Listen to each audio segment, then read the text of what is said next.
சமையல் எண்ணெயில் நமக்கு இந்த 2025ல் ஒரு அவேர்னஸ் வந்தே ஆகணும். ஏன்னா, நம்ம வீட்டில் சாப்பிட்றதும் ஓரளவுக்கு கன்னா பின்னான்னு எண்ணெய் ஊற்றுறோம். வெளியிலேருந்து வர்ற ஸ்நாக்ஸு எதுவுமே நமக்கு ஒரு அளவுகள் தெரியறதில்ல. ஒருத்தருக்கு 15 மில்லி எண்ணெய் போதும் ஒரு நாளைக்கு. இந்த சின்ன ஸ்பூன் இருக்கே, இந்த டீஸ்பூனுங்கிறது 5 மில்லி. இதில் 3 பங்கு ஊற்றும்போது அந்த பெரிய ஸ்பூனில் 15 மில்லி. ஒரு நாளைக்கு ஒருத்தர் நார்மல் பர்சனுக்கு 15 மில்லி தான் போதும். அது ஒபியாக இருக்கிறவங்க இன்னும் அதில் கம்மி பண்ணணும். இப்போ நம்ம நார்மல் பர்சனுக்கே நம்ம பேசிகிட்டு இருக்கோம். இந்த டீஸ்பூனால் 3 எடுக்கும்போது 1 டேபிள் ஸ்பூன். ஒரு நாள் 3 நேரத்துக்கும் ஸ்நாக்ஸு இன்க்ளூடு.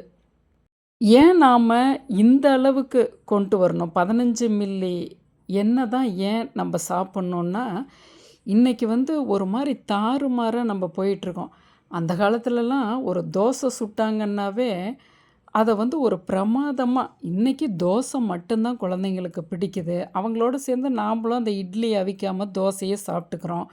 அப்போ அவங்களுக்கு அந்த பெரும்பாலும் ரைஸ், ரசம் இது போலெல்லாம் பிடிக்கிறதில்ல. இல்லாட்டியும் கூட எண்ணெய் கத்திரிக்காய் வறுவல், வாழைக்காய் வறுவல், உருளைக்கிழங்கு வறுவல் இது போல் தான் நம்ம குழந்தைங்களுக்கு என்ன அவங்க இஷ்டப்படுறாங்களோ அதை நோக்கியே நம்ம கொண்டுட்டு போகிறோம்.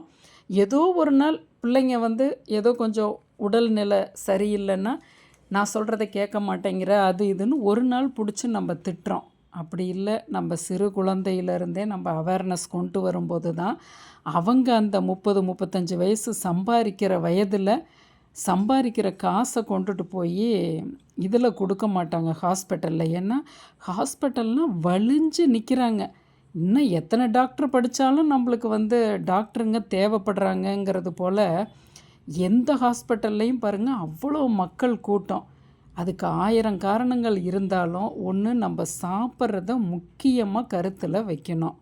அதில் பல விஷயங்கள் இருக்குது சாப்பிட்றதில். இதில் நாம் இன்றைக்கி எடுத்துருக்கிறது மெயினாக எண்ணெயை பற்றி எடுத்திருக்கோம். சமையல் எண்ணெய்.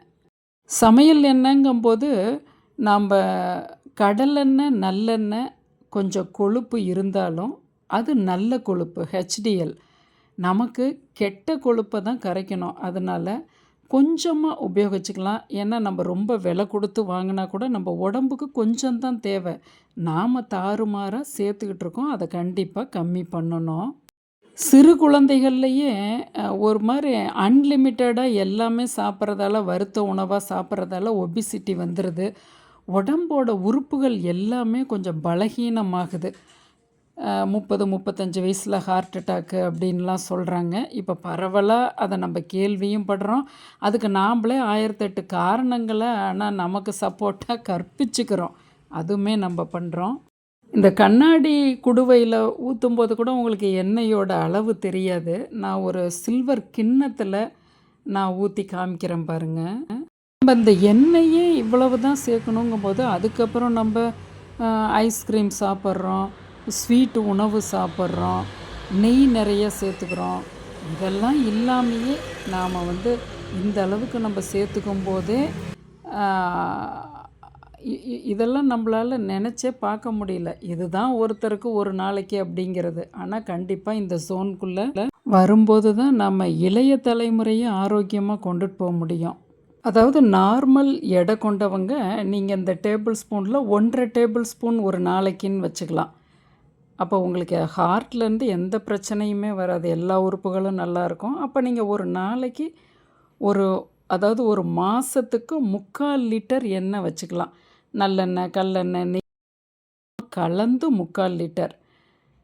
இது நீங்கள் இந்த ஸ்பூனில் 1.5 ஸ்பூன் எடுக்கிறவங்களுக்கு, அதாவது கொஞ்சம் நல்லா ஒபி இல்லாமல் கரெக்டாக வெயிட்டு ஹைட்டுக்கு இருக்கிறவங்களுக்கு. நீங்கள் ஒபியாக இருக்கிறவங்க 1 டேபிள் ஸ்பூன் மட்டும் ஒரு நாளைக்கு எடுங்க. அப்போ மாதத்துக்கு பார்த்திங்கன்னா 1/2 லிட்டர் எண்ணெய் தான் உங்களுக்கு சரியாக இருக்கும். மாதத்துக்கு ஒபியாக இருக்கவங்களுக்கு.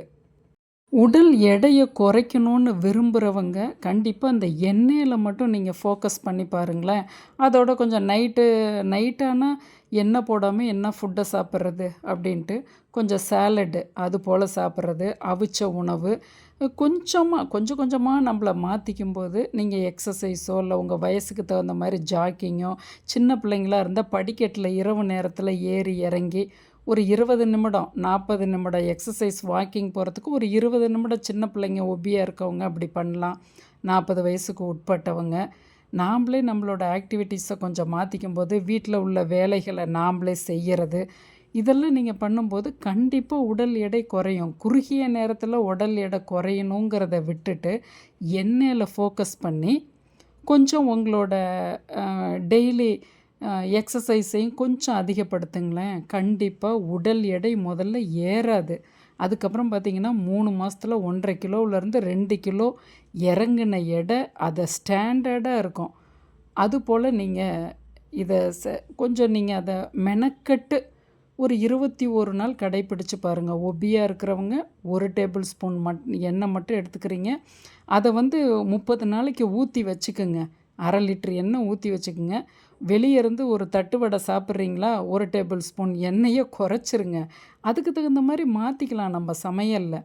அது பெண்கள் ஈஸியாக உங்கள் கையில் அது இருக்குது. ஆண்களுக்கு தான் அடுத்தவங்கள நம்பி அவங்க கொஞ்சம் சரியாக சமைச்சு கொடுன்னு சொல்லணும்.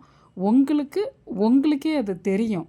அப்போ நீங்கள் இதை கொஞ்சம் நான் கொஞ்சம் மெனக்கட்டு ஒபியாக இருக்கவங்க என்னன்னு தெரியாமல் ஆனால் கொஞ்சம் தப்பாக நம்ம போயிட்டு அதனால் ஒரு ஸ்ட்ரெஸ்ஸுக்கு உள்ளாகிறாங்க இல்லையா, அதுக்காக மெயினாக நான் இந்த டேபிள் ஸ்பூன் டீஸ்பூன் கணக்கு எடுத்திருக்கேன். கண்டிப்பாக இன்றைக்கி எல்லாத்து வீட்லேயுமே அந்த டீஸ்பூனும் டேபிள் ஸ்பூனும் நம்மக்கிட்ட இருக்குது.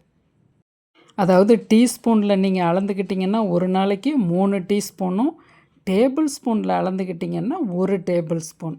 எது ஒபியாக இருக்கிறவங்களுக்கு. நீங்கள் நார்மல் எடையில் இருக்கிறவங்களுக்கு ஒரு 1.5 டேபிள் ஸ்பூன் வரையில் நீங்கள் சேர்த்துக்கலாம். நீங்கள் மாதத்துக்கு 3/4 லிட்டர் எண்ணெய்ன்னு சேர்த்துக்கும்போது இப்போ 5 உறுப்பினர் இருக்கீங்களா, 3/4 லிட்டரை நீங்கள் எல்லாம் அப்படியே டிவைட் பண்ணி வச்சுக்கோங்க. எல்லாம் கொஞ்சம் முன்ன பின்ன சாப்பிடுவோம், அவ்வளவுதான். இதை அவ்வளோ அக்யூரேட்டாக மெஷர்மெண்ட்டில் நம்ம கொண்டுட்டு போக வேணாம். நம்ம விழிப்புணர்வோடு ஃபோக்கஸ் பண்ணோம்னா முயற்சியே நமக்கு திருவினையை கொடுக்கும். இப்போ பாருங்கள், வாரத்துக்கு 2 நாள் பூரி போட்டுட்டு இருந்த நீங்கள் 15 நாளைக்கு ஒரு பூரின்னு போடுவீங்க.